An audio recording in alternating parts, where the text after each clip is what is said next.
नमस्कार। आकाशवाणी से प्रस्तुत है समाचार प्रभात।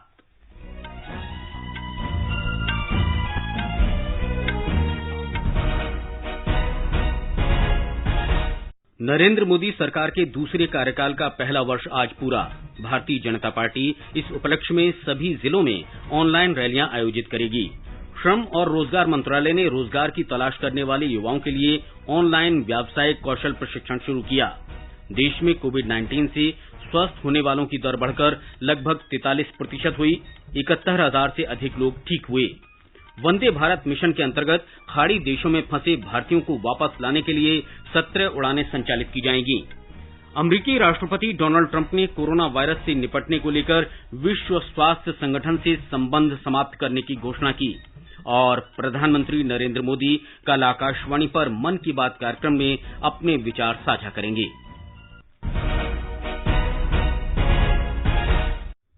समाचार प्रभात के इस अंक में अपने सहयोगी नवीन सक्सेना के साथ मैं मुकेश कुमार। नरेंद्र मोदी सरकार के दूसरे कार्यकाल का पहला वर्ष आज पूरा हो रहा है। पहले वर्ष में कई महत्वपूर्ण आर्थिक और राजनीतिक फैसले लिए गए। भारतीय अर्थव्यवस्था को मजबूती प्रदान करना, देश को आतंकवाद की साए से निकालना और इस खतरे से निर्णायक संघर्ष के लिए तैयार रहना, चुनौतियों को अवसरों में बदलने के लिए किसानों और गरीबों में विश्वास पैदा करना नरेंद्र मोदी सरकार के 5 वर्ष के पहले कार्यकाल की प्रमुख उपलब्धियां रहीं।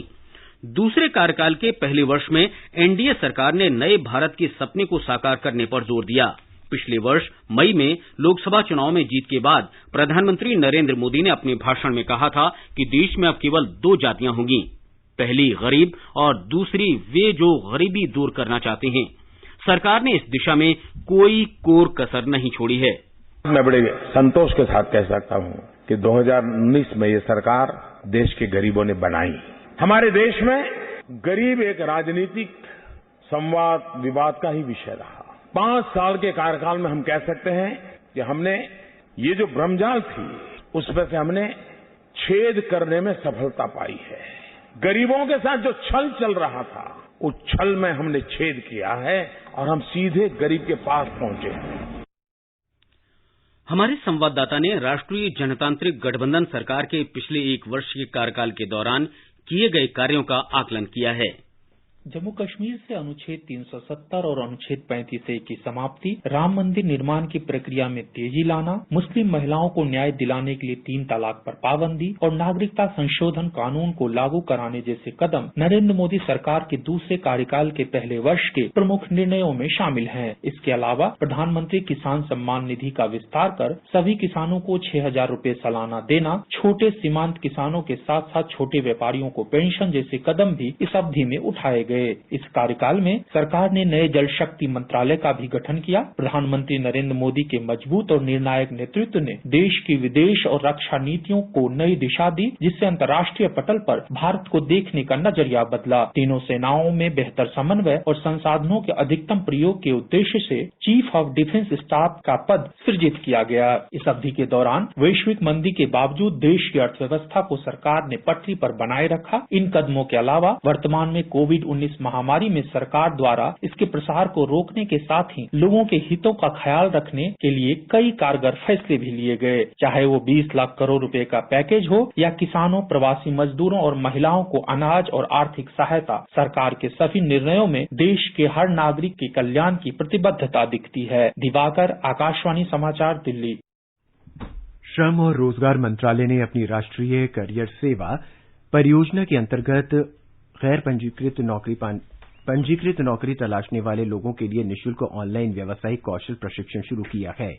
सॉफ्ट स्किल पर आधारित ये पाठ्यक्रम कॉर्पोरेट शिष्टाचार के साथ व्यक्तित्व विकास, अंतर व्यक्तिक कौशल में सुधार तथा वर्तमान में उद्योग द्वारा मांग की जा रही अन्य आवश्यक सॉफ्ट स्किल बढ़ाने में प्रशिक्षुओं की सहायता करेगा।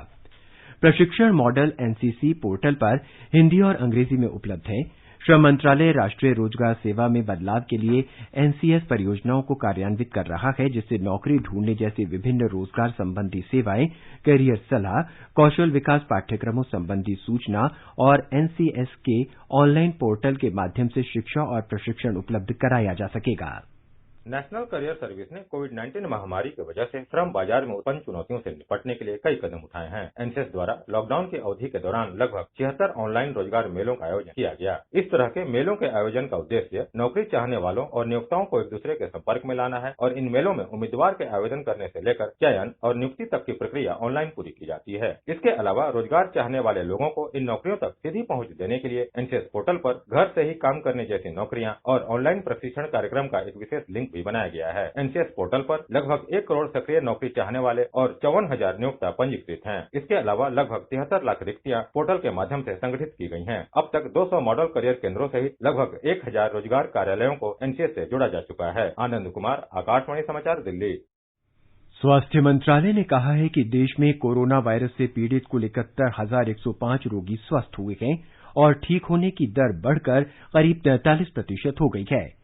भारत में कोविड-19 मामलों की संख्या 1,65,799 पहुंच गई है। देश में कोविड-19 का प्रकोप फैलने के बाद इस महामारी के मामलों की ये सबसे अधिक संख्या है। इस महामारी से जान गंवाने वालों की संख्या 4,706 हो गई है। इस समय 89,987 रोगियों का अस्पतालों में इलाज चल रहा है। भारतीय आयुर्विज्ञान अनुसंधान परिषद आईसीएमआर ने कहा है कि देश में अब तक 34,83,838 नमूनों की जांच की जा चुकी है। इस बीच परिषद सरकारी और निजी क्षेत्र की प्रयोगशालाओं को अनुमति देकर जांच सुविधाओं में निरंतर वृद्धि कर रही है। देश में अब कुल 641 प्रयोगशालाओं में कोविड-19 जांच की जा रही है। इनमें 446 सरकारी और 195 निजी क्षेत्र की प्रयोगशालाएं हैं। वंदे भारत मिशन के तहत आज खाड़ी देशों से 2,800 से अधिक भारतीयों को वापस लाने के लिए 17 उड़ानें संचालित होंगी।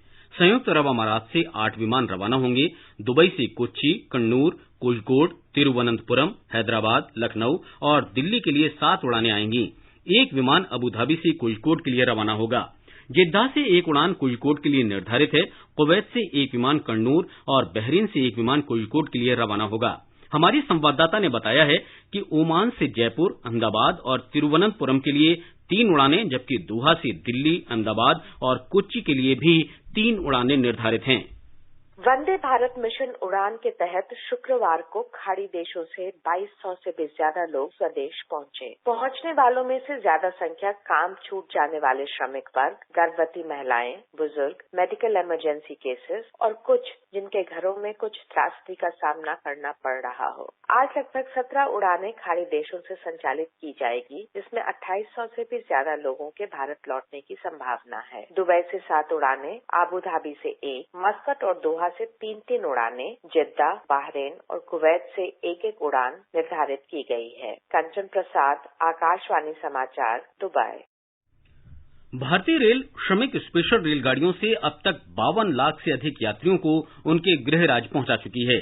नई दिल्ली में संवाददाता सम्मेलन में कल रेलवे बोर्ड के अध्यक्ष विनोद कुमार यादव ने बताया कि भारतीय रेल श्रमिक स्पेशल रेलगाड़ियां चलाने की राज्यों की सभी मांगें पूरी करने के लिए तैयार है।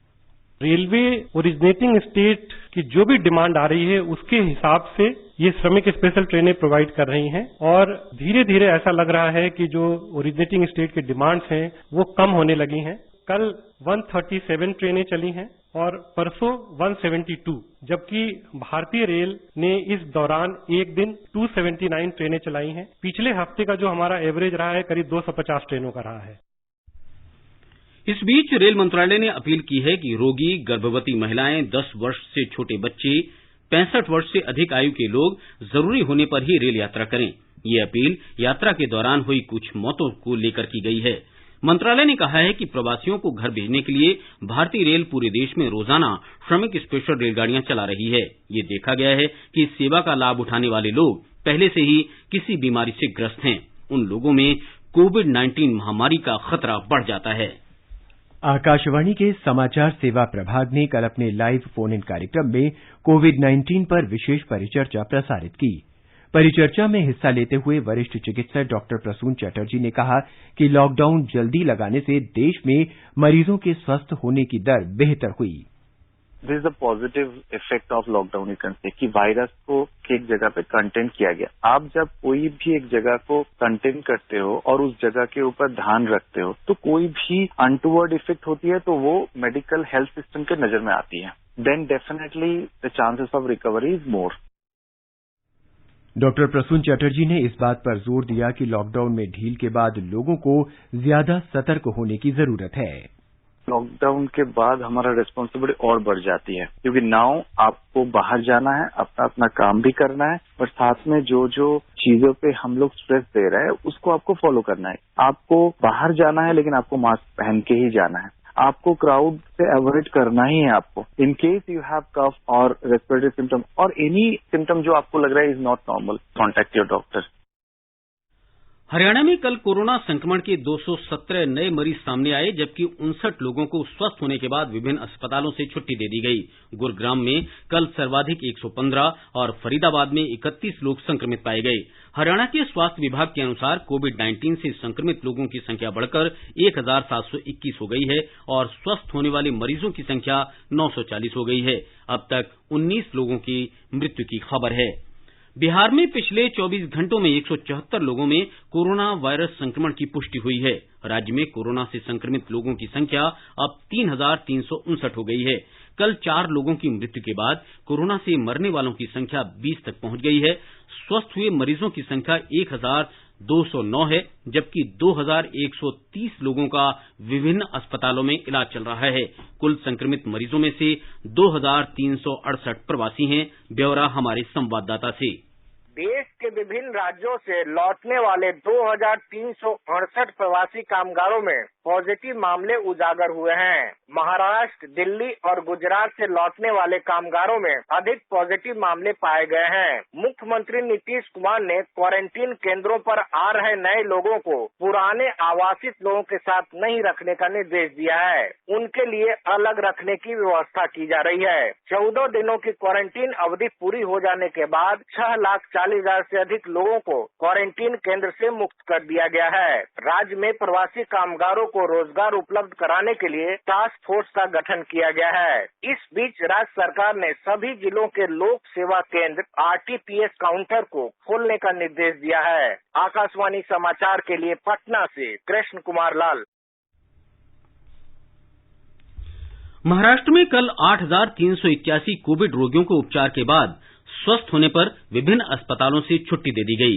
राज्य में अभी तक करीब 27,000 रोगी पूरी तरह स्वस्थ हो चुके हैं। रोगियों के ठीक होने की दर बढ़कर 43.38% हो गई है।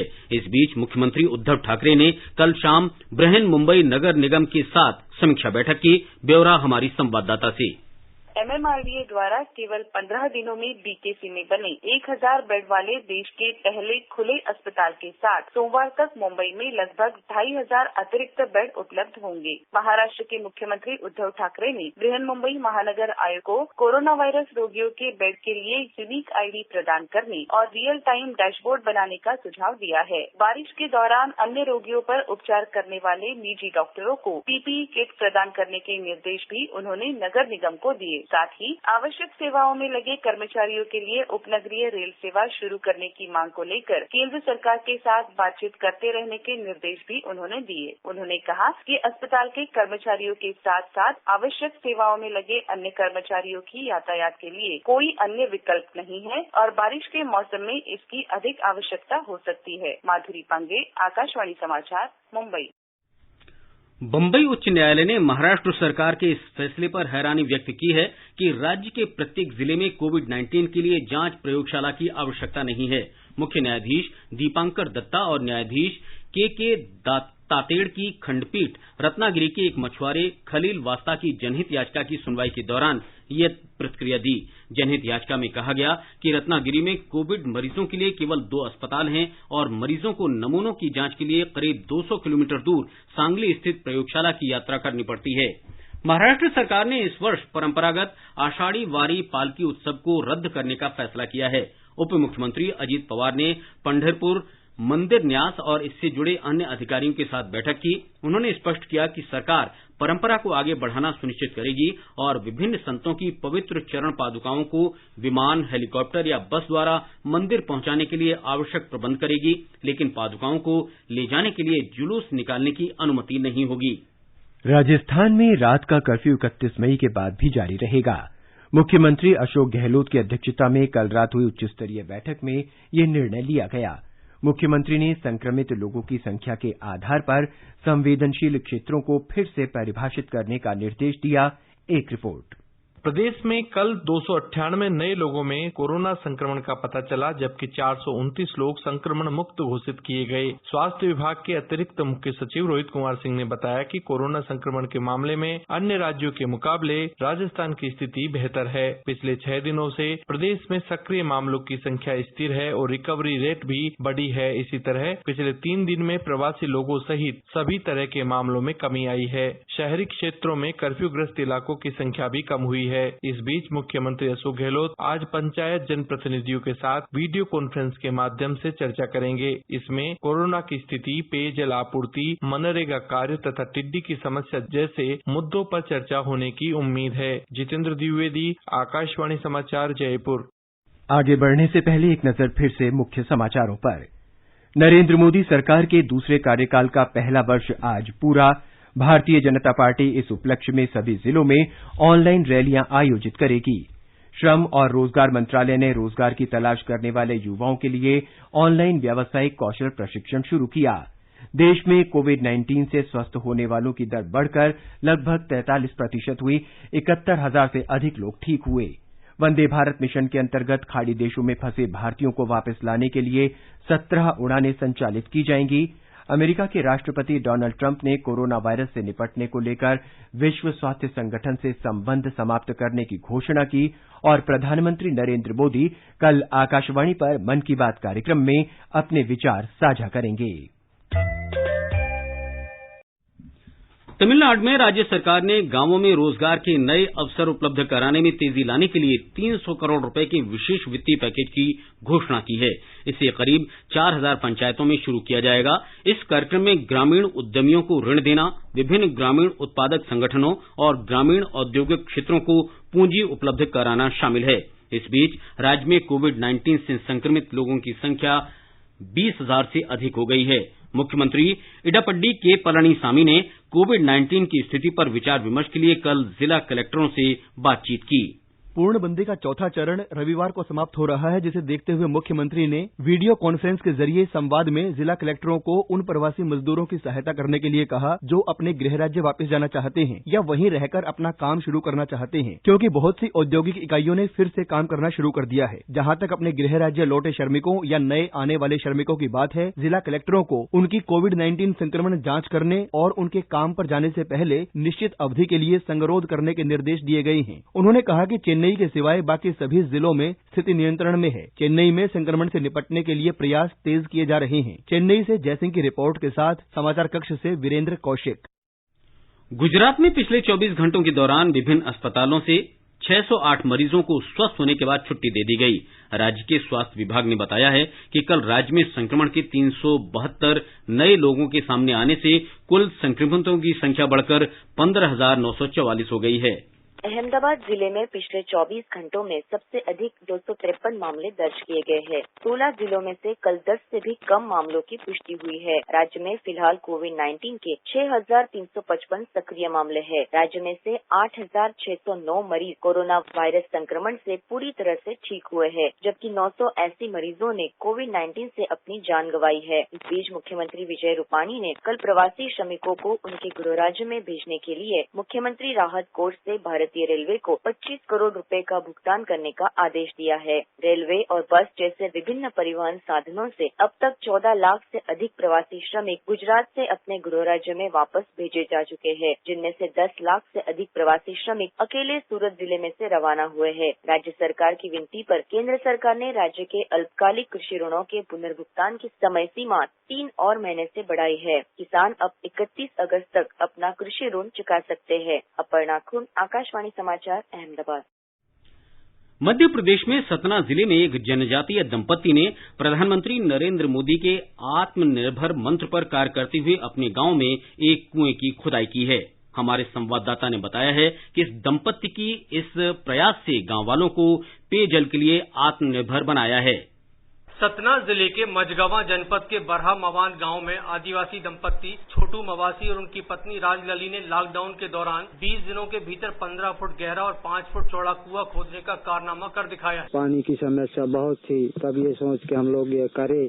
20 दिन लग गया। दोनों प्राणी थे, खनते रहे पीने के लिए, गाँव वालों के लिए, सबके लिए। अब यह आदिवासी जोड़ा ग्रामीणों के लिए हरी सब्जियां उगाने में व्यस्त है। उन्होंने कुएं के पास एक किचन गार्डन भी तैयार कर लिया है। कुआं खोद ली है, सब अपने माथे साग सब्जी लगा ले। आत्मनिर्भरता का जीता जागता उदाहरण बन चुके इस आदिवासी जोड़े की मदद के लिए अब प्रशासन भी आगे आया है। मझगवा के सीईओ अशोक मिश्रा ने कहा कि यह वास्तव में अनुकरणीय है। यह निर्णय लिया गया कि आदिवासी दंपत्ति के द्वारा जो सार्थक कार्य आरंभ किया गया है उसे शासन की योजना में शामिल करते हुए मनरेगा के तहत एक कूप का निर्माण किया जाएगा। इसकी कार्रवाई ग्राम पंचायत के द्वारा आरंभ की जा चुकी है। आकाशवाणी पर यह समाचार सुनकर सतना के सांसद गणेश सिंह ने इस आदिवासी जोड़े से मुलाकात की। सांसद के निर्देश पर इस कुएं को बड़ा करने का काम भी शुरू हो गया है। उन्होंने ग्रामीणों को सड़क, प्रधानमंत्री आवास, उज्ज्वला गैस सहित केंद्र सरकार की सभी योजनाओं का लाभ देने और इस गांव को आदर्श गांव के रूप में विकसित करने के निर्देश भी दिए हैं। सतना से लाल बहादुर तिवारी के साथ संजीव शर्मा, आकाशवाणी समाचार, भोपाल। जम्मू कश्मीर में उपराज्यपाल जीसी मुर्मू ने जम्मू कश्मीर के लोगों, विशेषकर कश्मीरी पंडित समुदाय को राग्यना देवी के खीर भवानी मेले के अवसर पर हार्दिक बधाई दी है।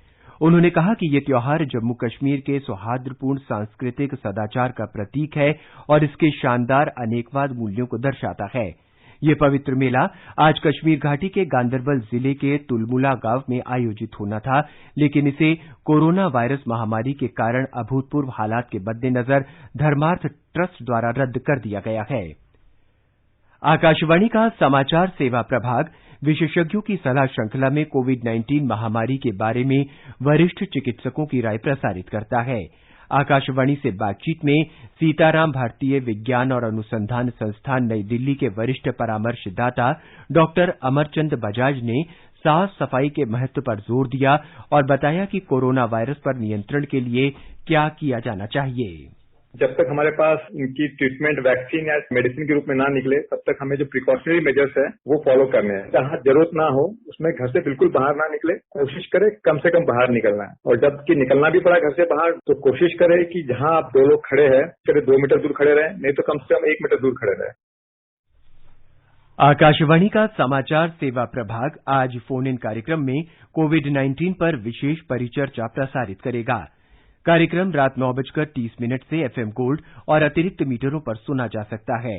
श्रोता स्टूडियो में सीधे फोन कर विशेषज्ञ से सवाल पूछ सकते हैं। नंबर है 011-23314444। हमारा टोल फ्री नंबर है 1800-115767।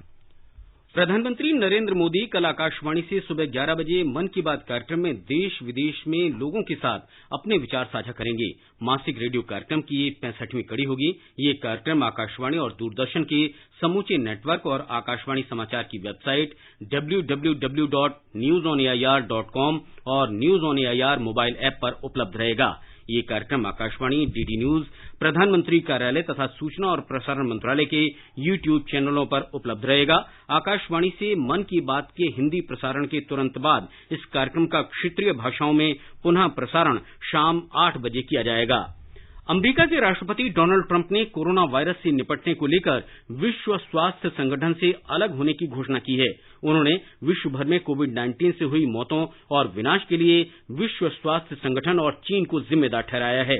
श्री ट्रंप ने कहा कि विश्व स्वास्थ्य संगठन आवश्यक सुधार करने में नाकाम रहा है, इसलिए अमेरिका उसके साथ अपना संबंध तोड़ रहा है और उसको दी जाने वाली राशि वैश्विक स्वास्थ्य जरूरतों को पूरा करने के लिए विश्व की अन्य एजेंसियों को तत्काल भेज दी जाएगी। उन्होंने कहा कि चीन को इस वायरस को लेकर विश्व को जवाब देना होगा। जाने माने गीतकार योगेश का कल निधन हो गया। वे 77 वर्ष के थे। उन्होंने आनंद फिल्म के लिए कहीं दूर जब दिन ढल जाए और जिंदगी कैसी है पहली जैसी खूबसूरत गीत लिखे। योगेश फिल्म जगत में 70 के दशक से शीर्ष रचनाकारों में शुमार थे। उन्होंने ऋषिकेश मुखर्जी और बसु चटर्जी जैसे निर्देशकों के साथ काम किया। हिंदी सिनेमा को एक से बढ़कर एक गीतों की सौगात देने वाले गीतकार योगेश ने कल शुक्रवार को अंतिम सांस ली। योगेश की गिनती बेहतरीन गीतकारों में होती है। उन्होंने अपने समय के जाने माने फिल्मकारों के साथ खूब काम किया। लखनऊ में 19 मार्च 1943 को जन्मे गीतकार योगेश ने हिंदी सिनेमा को कई यादगार गीत दिए। कहीं दूर जब दिन ढल जाए, सांझ की दुल्हन बदन चुराए, चुपके से आए, रजनी गंधा फूल तुम्हारी महके यूं ही जीवन में, हाँ यूं ही महके प्रीत पिया की मेरे अनुरागी मन में। योगेश ने फिल्म सखी रोबिन, छोटी सी बात, बातों बातों में, मंजिल, रजनीगंधा, प्रियतमा, मंजिल और भी हैं सहित कई फिल्मों में गीत लिखे।